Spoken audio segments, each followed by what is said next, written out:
Good morning, children. Today we'll learn about the 4 periods of Shakespeare's works. As students of English literature, we all have witnessed at one level or the other that Shakespeare's writings exhibit his creative imagination, sound, common sense, and a large and familiarity with the world. He lived in the age of Renaissance. Renaissance must be a new word for you. We'll deal with this word later on in our lectures. Okay? So he lived in the age of Renaissance in Europe.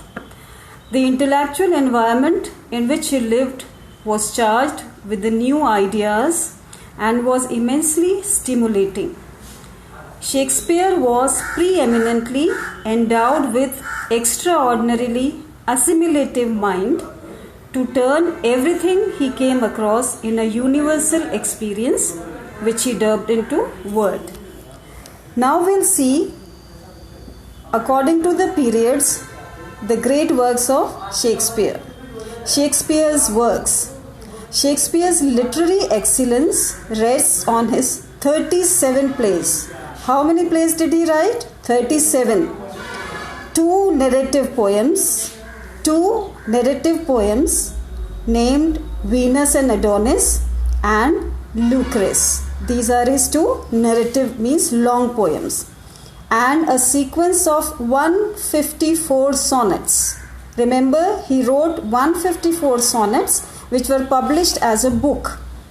He wrote for the stage of London over 24 years, beginning about 1588 and ending about 1612. Shakespearean critics mostly agree to subdivide his creative span of 24 years. For how many years did he write the drama? 24 years. These 24 years are divided into 4 periods, and if we see his plays in order of their production, we can also follow the evolution of his genius and dramatic art. So the first period, which was between 1588 and 1593, in the works of this period we observed little depth of thought and characterization, and the art is rather immature because this is the beginning of his writing work. However, the dialogues are rhymed. The use of blank verse, I'll tell you about this blank verse, what is blank verse later on, is stiff, and there is a constant use of pun. All these are literary techniques, literary devices. I'll tell you later on about what is a pun. So he made constant use of pun, P-U-N, pun, conceit and other figures of speech. The plays written in this period include the 3 parts of Henry VI, Titus Andronicus, Love's Labours Lost, Two Gentlemen of Verona, The Comedy of Errors, A Midsummer Night's Dream, Richard, and a single romantic tragedy that you must have heard of is Romeo and Juliet. Then comes the second period, which is between 1594 and 1600.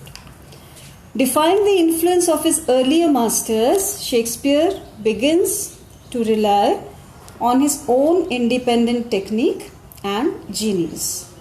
His observation and knowledge of the world becomes wider, which he exhibits in the motives and passions of his characters. The characterization and thought bears the testimony of his deeper understanding of dramatic art. His dialogues, written in free and flexible blank verse, I'll tell you what blank verse is later on, are soaked with the weight of thought. Sans is a new word. Sans means without. Its earlier stiffness. The works of this period include some of his great comedies and chronicle plays like Richard II, King John, The Merchant of Venice, Henry IV Part 1 and 2, Henry V, The Taming of the Shrew, The Merry Wives of Windsor, Much Ado About Nothing, As You Like It, and Twelfth Night. So this was the second period. Now we come to the third period, which is from 1601 to 1608. This is the third period.